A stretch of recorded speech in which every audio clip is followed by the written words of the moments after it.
Thank you very much.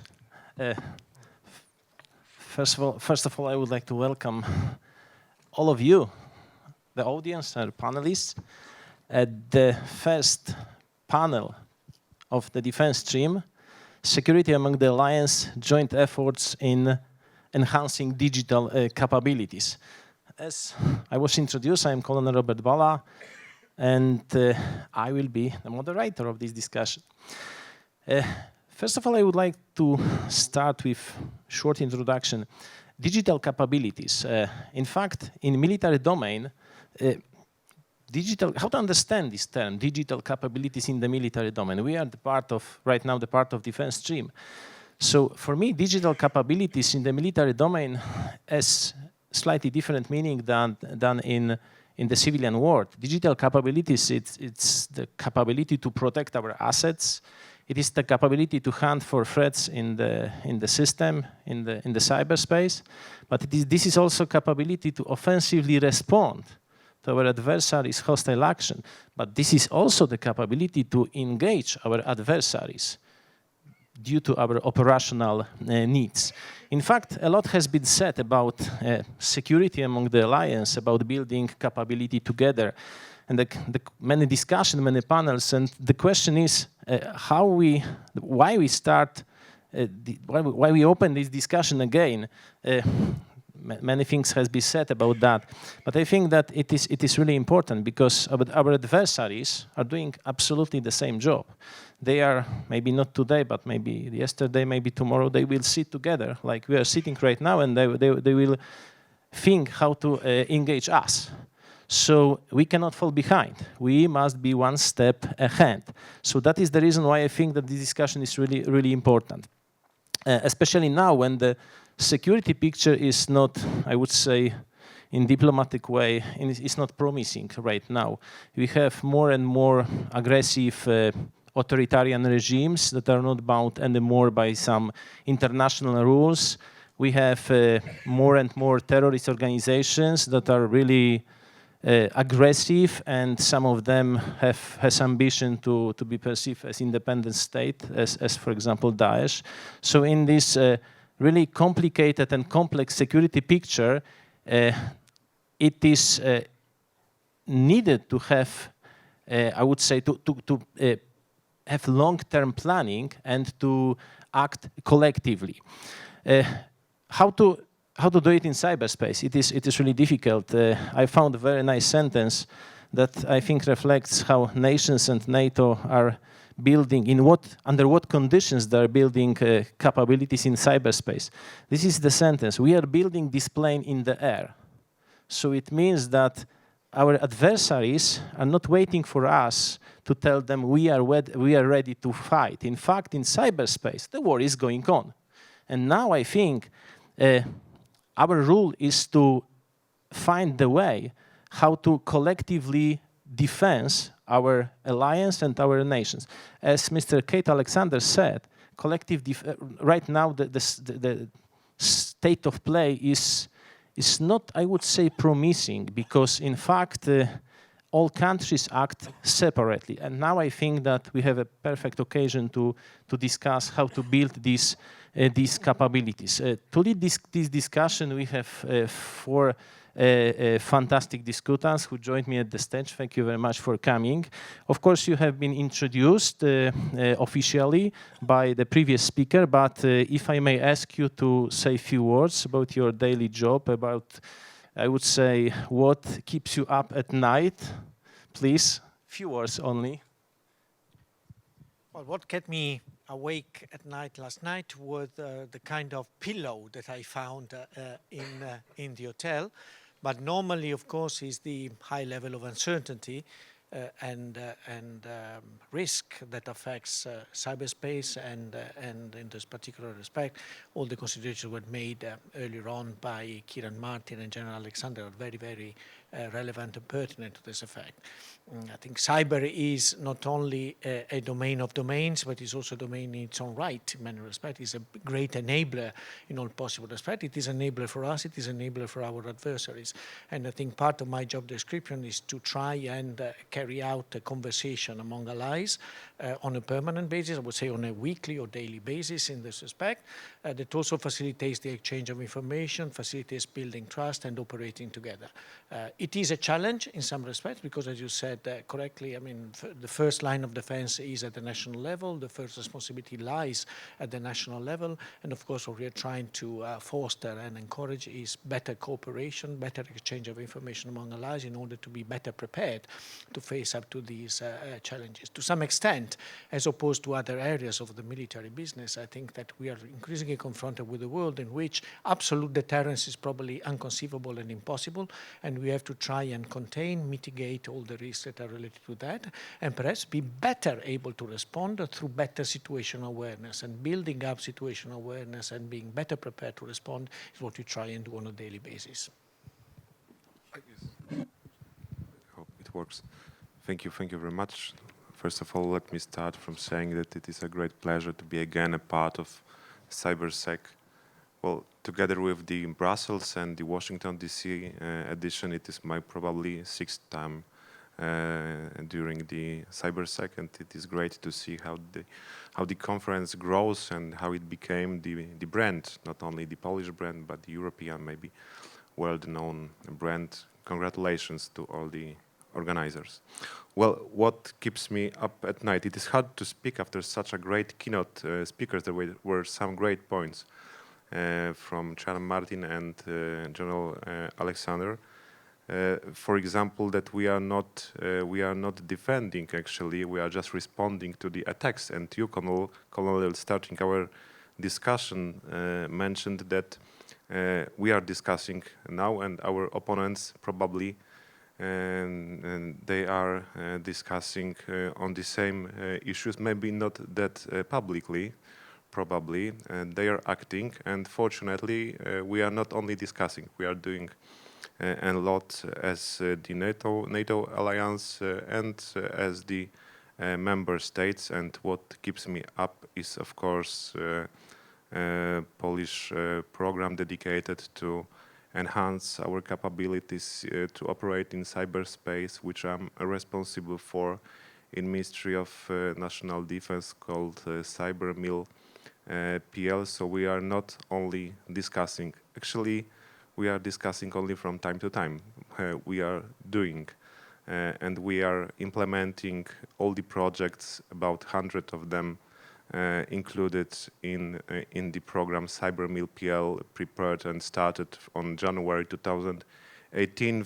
So 19 months of preparing and implementing all the activities. I guess we've done a lot.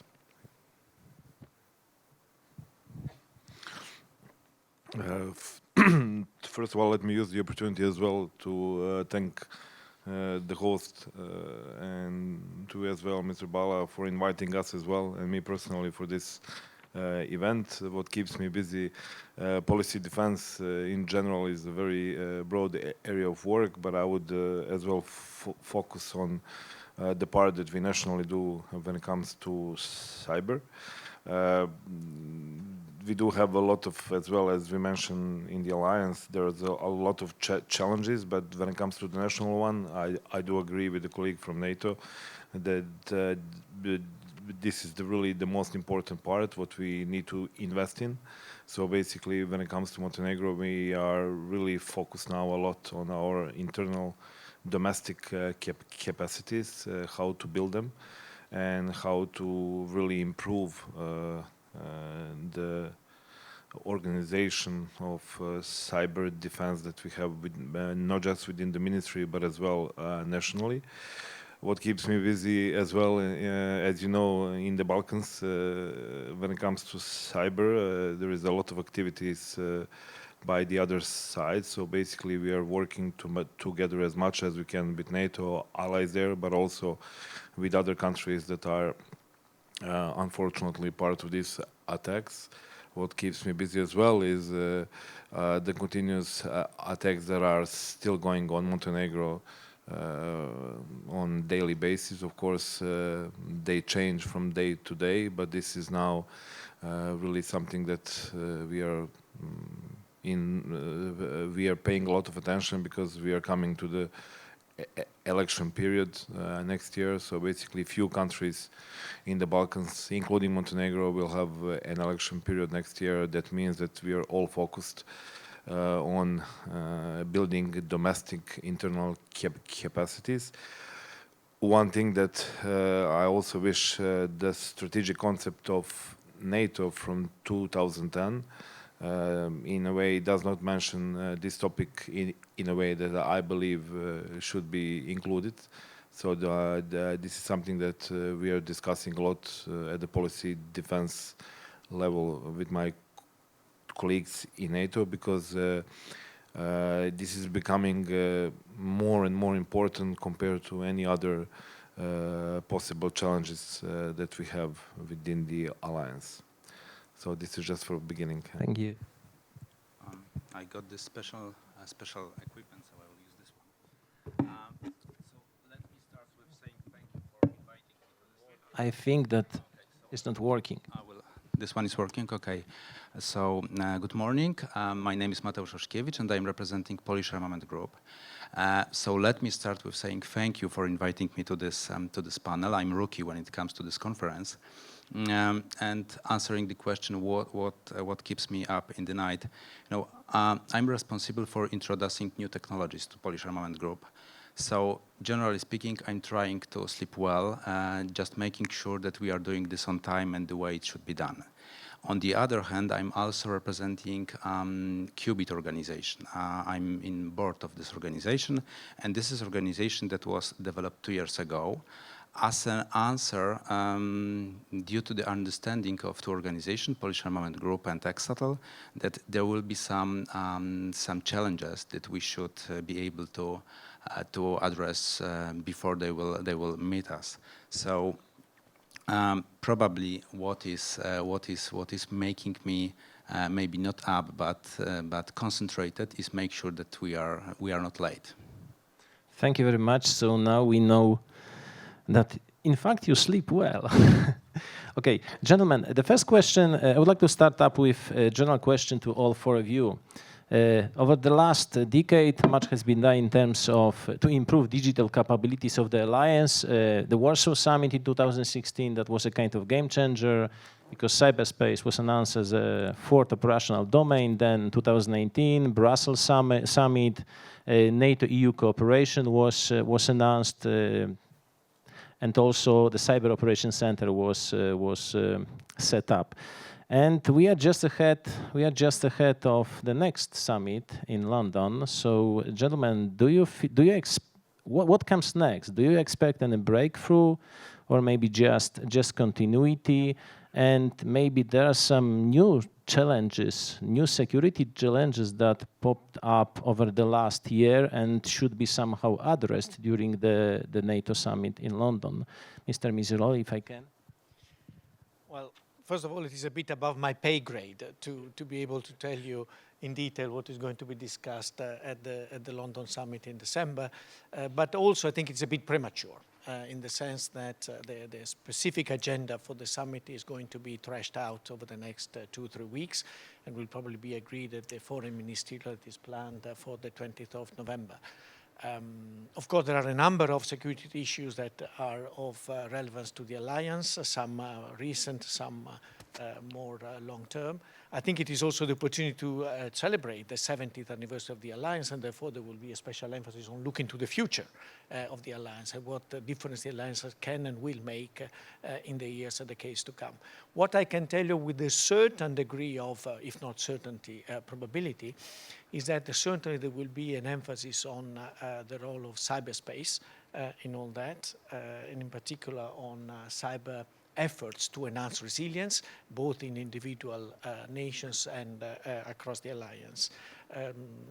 Last week, the defense minister of the alliance agreed, for instance, on updating the baseline requirements for resilient civilian telecommunications, and therefore the discussion that this conference already had yesterday about 5G and all that is going to be to some extent on the table with language that is being discussed right now, and therefore there is a certain emphasis also on the possible operational consequences of making certain choices in that particular domain. I think that the language will not be too specific, but of course it will highlight a number of risks, the need to mitigate and manage those risks. The report that the European Union released just a few days ago on the risk assessment made by its own member states in this particular respect goes basically in the same direction. So I think in this particular respect we have a convergence of concern and efforts. And I think that while time is of the essence, of course, it will be very important that the NATO summit leaders meeting in London also adds to the kind of pressure and the emphasis on this particular issue, because it's going to be crucial for the future of the alliance in the 21st century. Well, generally, what we strongly believe in Ministry of National Defense is that it is much better to talk about what we did or what happened than what we plan to do or what is expected. So, as Secretary Misiroli said, it is maybe not now where we can talk and when we can talk about the decisions that are expected during the leaders meeting in London, but when we look at NATO statements and decisions, starting not from Warsaw Summit, but much earlier, for example, starting from 2014 during the Wales Summit, we see continuity and complementarity of the statements of decisions coming from the alliance. In 2014, threats coming from the cyberspace were recognized as a challenge for also the military sphere, as a threat for the national security of the member states, with possibility of using Article 5 of the North Atlantic Treaty. Then 2016, we had an important decision that established cyberspace as a next operational domain. And as a consequence, of course, and continuity, complementarity, in 2018, we had a decision about establishing Cyber Operations Center that started to operate, is growing. So I expect that the Leaders Forum in London this year will lead to another important announcements according to cyberspace, but in the field of continuity, solidarity, complementarity of the statements, and the decisions that will be a clear consequence of what happened earlier. As mentioned during the last week, the ministerial meeting of ministers of defense, most of the topics were kind of agreed as well. That will be the topics as well in December in London. Maybe, in my opinion, there are two most important ones. The number one, the discussion that I think was very useful and important about the 5G. This is something that it's in each member country as well, internally, a lot of discussions going on, primarily based on the needs of the industry, and then on the other side, the needs of the government. There is also a huge debate on that in Montenegro, because in my opinion, the industry shall also be more aware about the national security needs and the threats when it comes to this topic.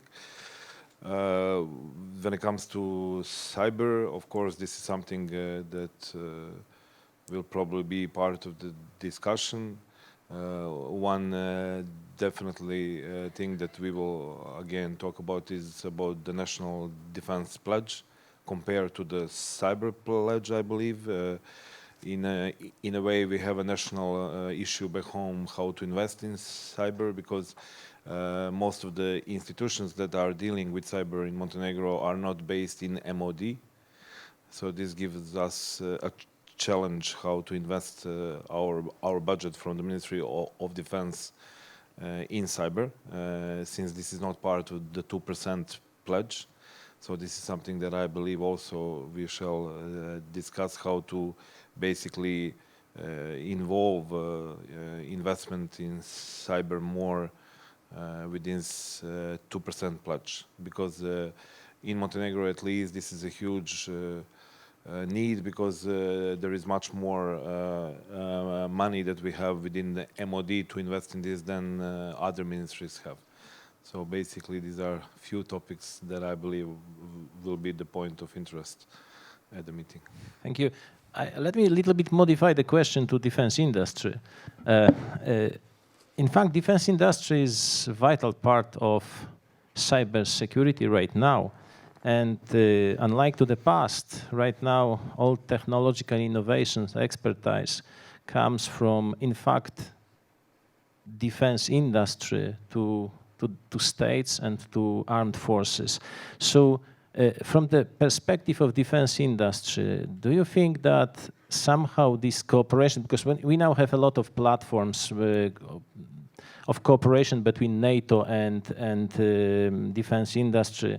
Soon in November there is a NATO industry forum, for example. So do you think that somehow this topic, this issue should be addressed directly by heads of states during the NATO summit? How important it is, maybe some recommendations? I think, generally speaking, I believe that when NATO recognized cyberspace as a domain equally important to sea, land, or air, it was a very important signal to the companies. And starting from this point, no matter if you're a public company or you are a private company, having this knowledge, this open a lot of scenarios for you. And starting from this time, everyone are aware that armed forces need to be equipped properly to provide operations in cyberspace. And from this perspective, I think it's open a new market for the companies. Companies now are aware that they can deliver solutions, and from the perspective of providing international projects, when you are providing projects for NATO, it practically means that you are learning a lot. I see from our experience, from experience of our organization that are grouped in Polish Armament Group, that whenever we are providing any projects, we are learning a lot. So from this perspective, I think organizations, by providing projects, can take huge steps forward in development of the organizations. So from the perspective of organization, I can imagine that the organization can wish to hear that there will be some projects where they can develop their competences. There will be international projects where they can group with companies from other countries to learn new ways of thinking, to exchange views on technical issues, on management issues, on financial issues. From this perspective, probably, this would be important to hear that there will be new projects. What are the directions where companies could exist? If this project, could provide technologies that will be dual use, probably this is something that would be important from this perspective. Thank you very much. So in fact, we have some expectations towards the NATO summit. So now let me jump to a little bit, maybe the same topic, but a little bit more detailed. You mentioned that, and I also said that Cyber Operations Center, that was something new within the NATO command structure. So in 2018, and since 2018, when Cyber Operations Center starts its operation, and if I remember, the deadline is 2023 to achieve operational status.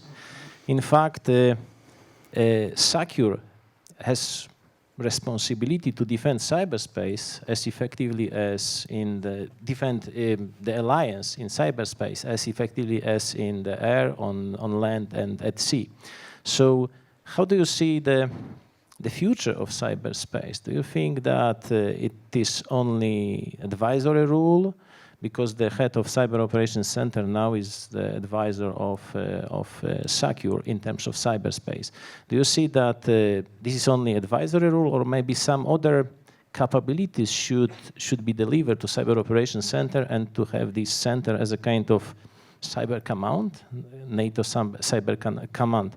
So I would like to address this question to representative of nations. Firstly, Minister Zdzikot, if you could answer. Okay, so, well, I personally strongly believe in building structures. That's why the Cyber Mill program, basing on 4 pillars, and first of them is building structures within the Ministry of National Defense in Poland and within the Polish Armed Forces, like National Cybersecurity Center, Cyberspace Defense Forces, and cyber component in TDF, for example. So I strongly believe that every subject, also within the defense stream, needs to have an owner, needs to have a command structure, expert staff, and generally needs to have someone who will deal with it and will be clearly responsible for all the issues.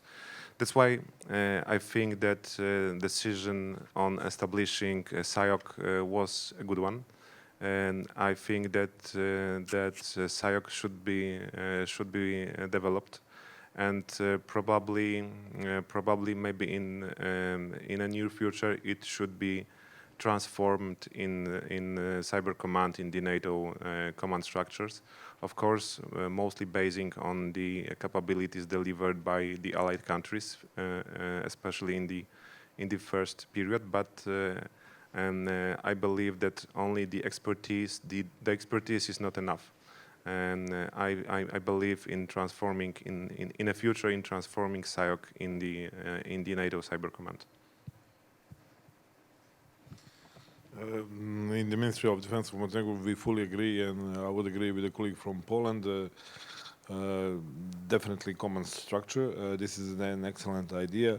It will, just to repeat, it will secure joint surveillance, protection, and it will give us all of the mechanism needed. Of course, before or at the same time when doing this within the alliance, it is required to do improvement of the national capacities as well. Not each member country is at the same stage of development. So basically, each member country will require the development as well of the national capacities. And of course, when it comes to the pledge, this is something what we will require as well, to have a designated amount of money that will be invested in this. Thank you very much. If I may ask, Mr. Antonio Miseroli, I think that Cyber Operations Center, it is within the structure of NATO. However, what's your opinion, how to integrate Cyber Operations Center within other entities that are dealing with cybersecurity also right now in NATO? We know that Cyber Operations Center, as you, Mr. Minister, you said that should be transformed into Cyber Command, and this command now center should be somehow integrated into the structure that already exists in NATO, should be supported with intelligence, should be supported with information. How do you see this integration within this cybersecurity structure that already exists in NATO?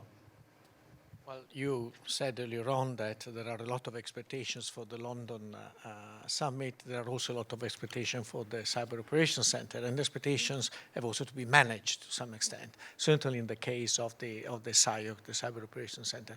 As you may remember, it was just agreed last year, so we are talking about just the beginning, the first steps of a Cyber Operations Center, and as you correctly reminded us, the full operational capability is planned for 2023. So we are still at the stage of manning the Cyber Operations Center in Mons, in Belgium, and we are still at the stage of gradually integrating this new player in the system into the existing structure. As you know, it is not meant to be, for the time being, a cyber command, a NATO cyber command. It is part of the newly adapted command structure of the alliance. It is meant to provide situational awareness and to assist, but of course we are increasingly aware that in the future our armed forces will probably have to operate in a degraded, contested, compromised cyber environment. Therefore, the relative importance of the Cyber Operation Center is meant to increase and to grow. NATO is, the O in NATO, the organization in NATO, is a conglomerate. We call it an enterprise. It is a complex system in that respect. It cannot be compared to a single state or nation-state system. And of course, there are agencies that are specialized in some of the functions that are related to cyber defense, and now the Cyber Operations Center has a specific task. We intend to do what we ask the nations to do, that is to operate with a whole-of-government approach. Having a whole-of-government, whole-of-organization approach in NATO is the first step in order to be better able to face up to the challenges we are confronted with. But for the time being, as I said, the function of the SIOC, which is still in a fluid state of construction, is still limited to increasing situational awareness and assisting as a sort of theater command when it comes to missions and operations. It is gradually being integrated in the wider cyber defense structures of the alliance, and when after 2023, of course, there will be a sort of a review of the status of the SIOC, and the allies will have to decide what to do next in this particular respect. Thank you very much. In fact, the next topic is a little bit similar to the previous one. Robert Work, U.S. Deputy Secretary of Defense, said we are dropping cyber bombs on ISIS. And it means that some countries achieved, I would say, offensive capabilities in cyber. On the other hand, NATO clearly stated that any kind of offensive cyber operations is not possible under NATO flag conducted by NATO personnel. I understand that, and because this is the defensive alliance. However, I think that this is the defensive alliance, but is based on deterrence principle. Based on my military career, I think that to conduct any kind of deterrence, some level of offensive capabilities are needed. So, in fact, how do you understand deterrence?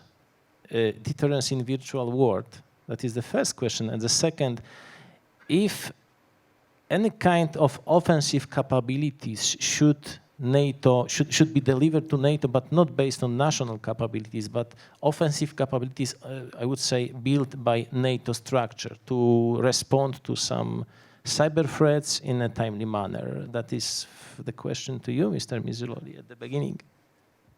The easy one. Well, as I said, the plan for now regarding military-related cyber capability is still limited and in a state of fluidity. The mandate of the alliance is a predominantly defensive mandate, and we are there to defend, potentially to de-escalate whenever that is the case. Deterrence is part of the conversation, although, as I said earlier on, deterrence in cyberspace has a specific meaning in the sense that it's not the same meaning as it has in the nuclear domain, where deterrence is absolute. It is meant never to allow a nuclear conflict to take place.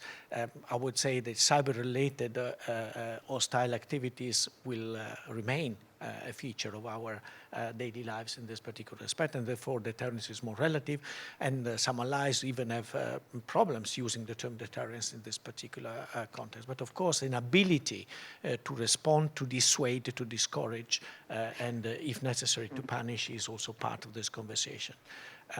NATO at the moment doesn't have any plan to develop own offensive cyber capabilities, but as you certainly know, a number of allies has offered to the alliance, and in particular to SACEUR, to put at the disposal of the alliance their own, what we call cyber sovereign effects, that is basically offensive cyber capabilities. A number of allies have done that publicly over the past few months, and I think that in the future that is something that will be part of the equation and the calculation that the alliance will make in this particular respect. But they are, and they will remain, national assets. They are not meant, for the time being at least, to become NATO-owned assets.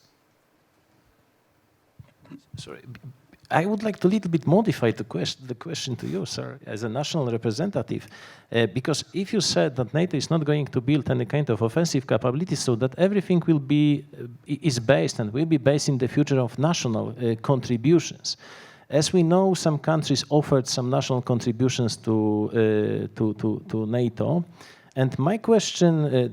Some additional question is, how do you understand this national contribution? How this national contribution can be used, and when this national contribution can be used? In the pre-conflict scenario, or maybe in the point where, for example, Article 5 will be invoked? What's your opinion as a national representative, sir? So starting from the beginning, well, I like to give a very clear strategic answer that, in my opinion, yes, the allied countries shall build and shall have the offensive cyber capabilities.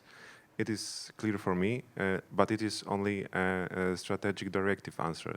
There are a lot of questions and that we have to take under consideration. First of all, what does it mean, offensive capabilities, and where and when does it start, the offensive operation in cyberspace? For example, thinking about it together with the American concept of defense forward, which is a good point for starting a discussion on possibilities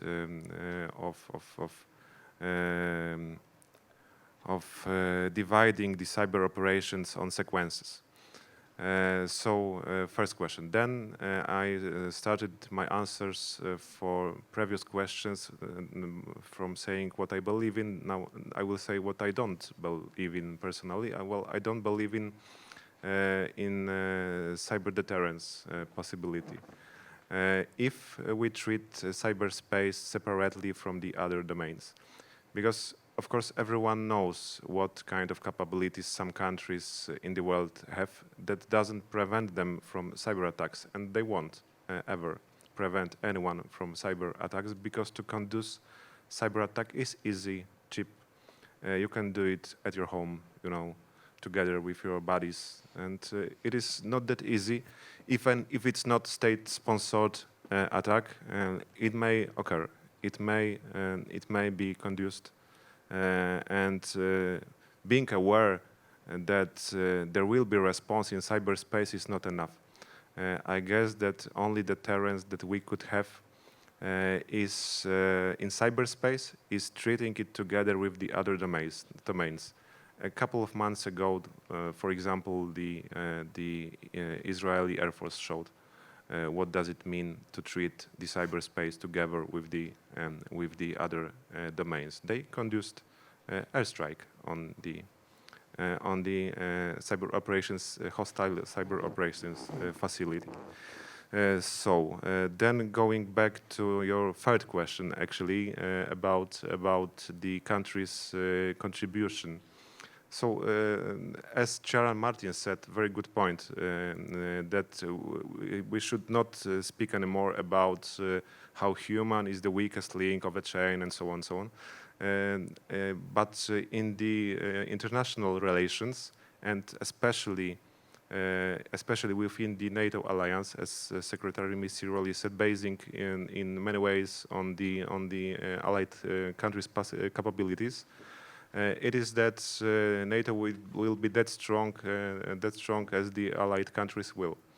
We are concentrating our efforts on building national capabilities in Poland. As I said, we have done a lot, and we will contribute to the allied capabilities.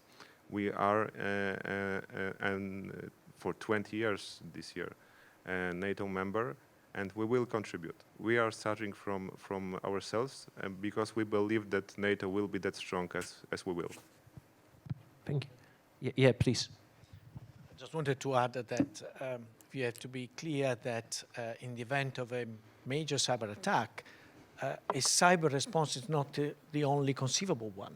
I mean, NATO doctrine is that you may even respond to a large-scale cyber attack with the full spectrum of NATO capability. So it's not just in-kind response that you have to keep in mind in this particular aspect, but NATO as an alliance has a number of different tools at its disposal in order to react to that. Conversely, and not talking specifically about NATO here, you can even conceive a situation in which a kinetic attack you responded to with cyber means. Actually, it has happened. Just a few months ago in the Gulf, you may remember that there was a US drone that was shot down, allegedly by Iranian or Iran-related forces, and the US response was a cyber response. So it is quite interesting to see that there is no direct correlation between a cyber attack and a cyber response, but it's a much wider spectrum of tools that can be used in this respect. Thank you. And what is the opinion of Montenegro?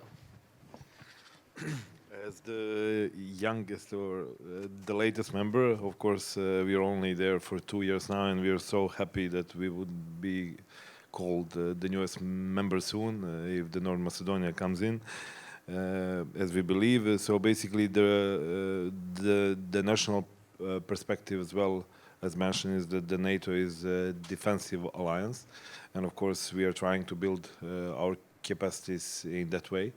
3 years ago, we had a major attack and incident. So basically, even today, what we are doing, as I mentioned earlier, building the national capacities on all levels. And this is, in our opinion, the best way that we will give the contribution to the alliance. Investing much more now within our internal capacity. So of course, the contribution of Montenegro within the alliance, as you know, compared to the population and the size, I mean, we wish we can contribute more, but of course, it's always about the capacities that we can have home, so as much as we can do. What was the other question? About national contribution. How do you understand? The national contribution, again, as I mentioned, is the important one. So as long as we do our investment home, I think it's the whole alliance will have more benefits of it. Thank you. So in fact, the message I think that I see based on your opinions is that in fact cyber strategy in cyberspace shouldn't be part of some broader strategy and cannot be considered separately. It must be considered together with, in fact, the full spectrum of combat activities. And at that point, this cyber strategy will work as a part of really broader strategy. So now,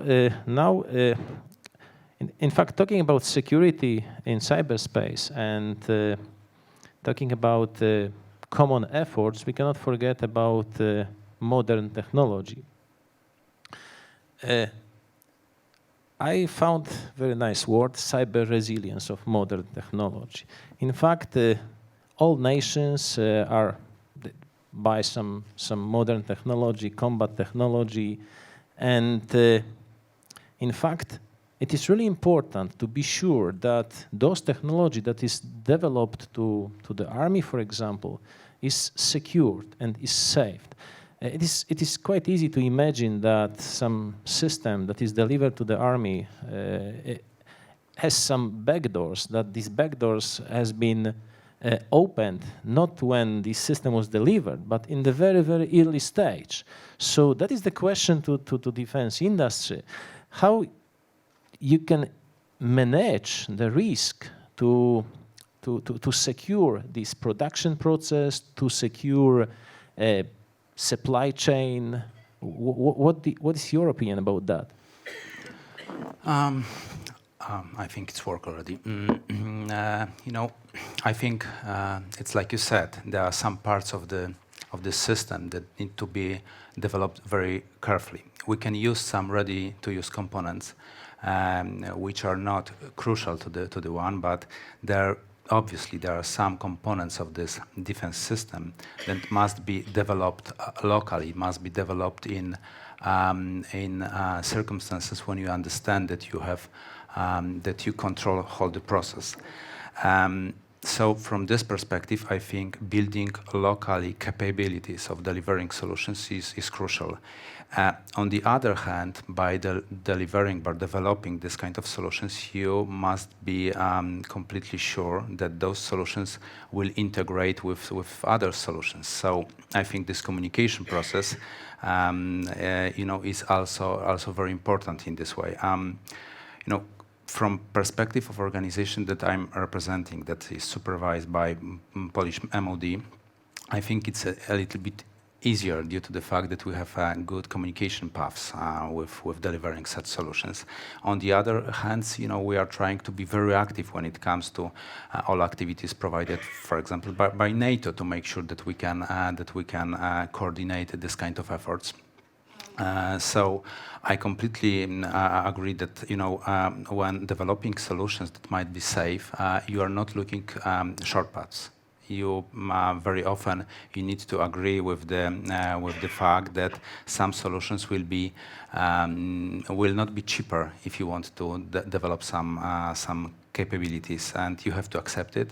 You have to accept the fact that while bringing solutions in new technology, sometimes assumption will change more quickly than you used to when you delivered solutions to other domains, to armed forces.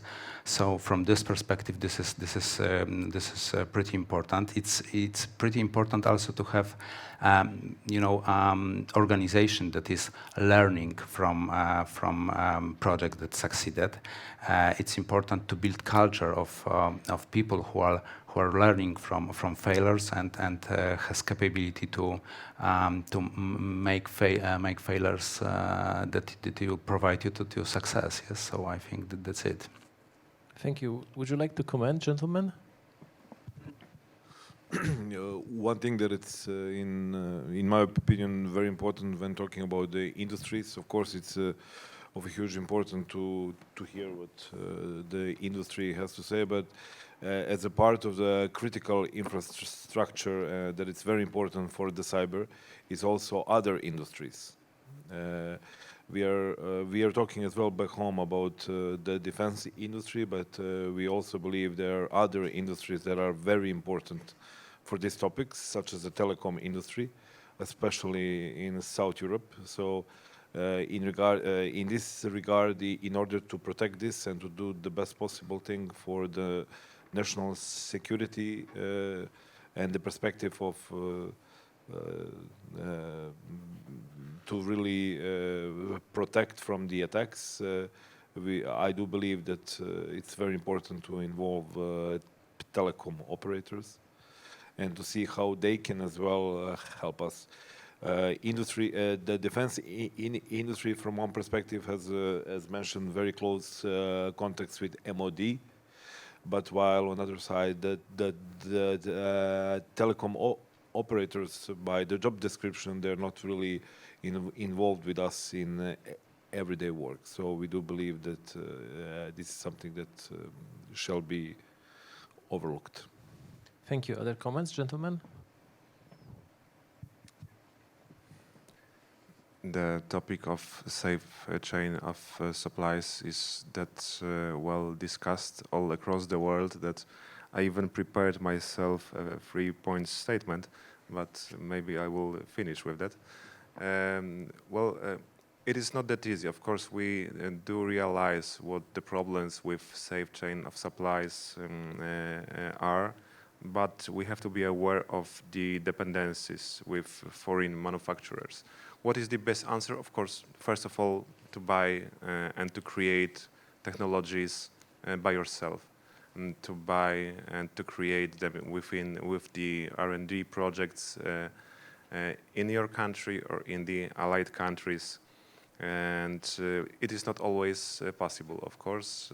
It is the best answer, not the only one, not everywhere and anywhere possible. And then a lot of security environment challenges. For example, even if we had the best technologies certificated, domestically made, handmade, and so on, then the guy that operates this, machine, computer, and so on.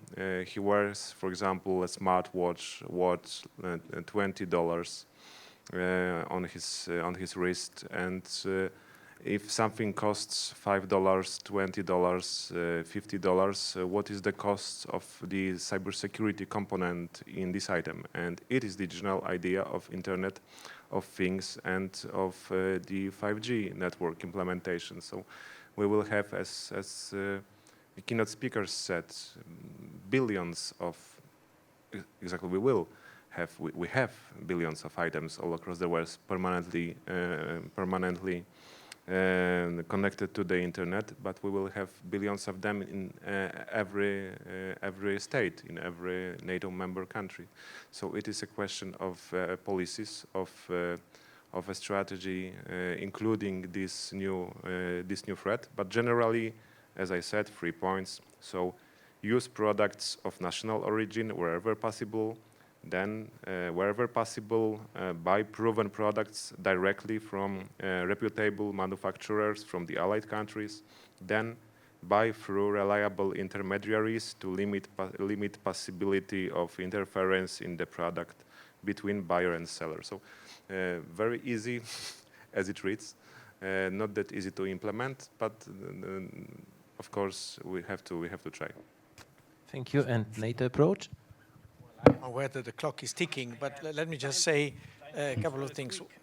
One is we are probably in between two industrial revolutions, industrial technological revolution, the ICT revolution of the past decades and the AI quantum computing revolution that is beginning right now. The common feature of these two revolutions is that most of the innovation has taken place in the private sector, regardless of state consideration, that most of the innovation goes to markets much faster than in the traditional defense industry, and that I would say very often market consideration have trumped security considerations. And that is the reality we're confronted with. And therefore it is absolutely essential that we build platforms for dialogue and exchange of information with the private sector that are a sort of win-win, create a win-win situation in this particular respect. That has to happen at the national level, but also at the level of international organizations like NATO or the level of the EU in this particular respect. Because it is the private sector that knows what is happening out there, knows better than the states, but at the same time the state has legitimate concerns to bring to bear in this kind of conversation. We are making some efforts in NATO to build these platforms with the private sector, with industry, both in terms of situational awareness, in terms of exchange of information, but I think that what is in the making in the technological field makes this even more important. And the fact that these technologies are not simply ubiquitous, as was said yesterday, but are pervasive, means that the consequences for the military and for our security and defense are increasing, are ever more important. I think everybody has to be aware of this, and I strongly support what the Deputy Minister just said in this domain. Thank you very much, gentlemen. I have the next 55 questions, but of course, a joke, only 20. But time flies very fast. We have 2 minutes left, so a short rant about recommendations, how to build the security, how to build the common security, joint efforts in cyberspace. It is a team sport, so we have to play accordingly, and the keynote speaker said that. Exercises, we have to train and exercise on a regular basis in order to be better prepared to respond and react. And education. Still today, 80% of cyber incidents occurs because of poor habits of users, and I think that is something that is essential for all responsible players, for all responsible states to go through. Thank you. So first of all, once again, like Chair Martin said, let's stop saying human is the weakest link, because we do this, we do all the things that we do in our work for the end user, for the humans, for ourselves, for the citizens. So stop saying that, first of all. Then education and training, crucial, very important. It is easier and cheaper to train, cyber warriors, experts, than to buy them out of the market. It is simply mostly impossible. Then the NATO alliance will be that strong as the allied countries, so we have to build our own national capabilities and to contribute to the NATO possibilities. A few recommendations: better and improved cooperation between the industries on one side and the government and the alliance, as mentioned. Education and training, of course, at the national level, but as well at the alliance level. And very important thing as well is that in order to really have the joint efforts improved, we need to again invest a lot internally and nationally. Thank you. And defense industry? When you're the last one, it's not easy to say something that will be completely new, but you know, I can agree that there are three components that are very important. First of all, I think it's education, because all the researchers present that this education of employees will be probably the most important thing to increase the security level. Second, I believe is communication, because you know, if we are able to communicate with each other, exchange point of views, exchange what we know, what we learned, this is probably a huge step forward. And third, I believe in exercise, which means that we need projects to you know, to be capable of gaining new competences, to learn in the fly, because you know, this is how this landscape looks like today. Thank you very much, gentlemen. My comment after your really valuable comments is not needed anymore. The time is in red right now, so it means that we must finish, unfortunately. I was really proud to run this panel, so thank you very much for accepting the invitation, and I hope that we will meet next time, I hope, at the Cybersec next year. Thank you very much.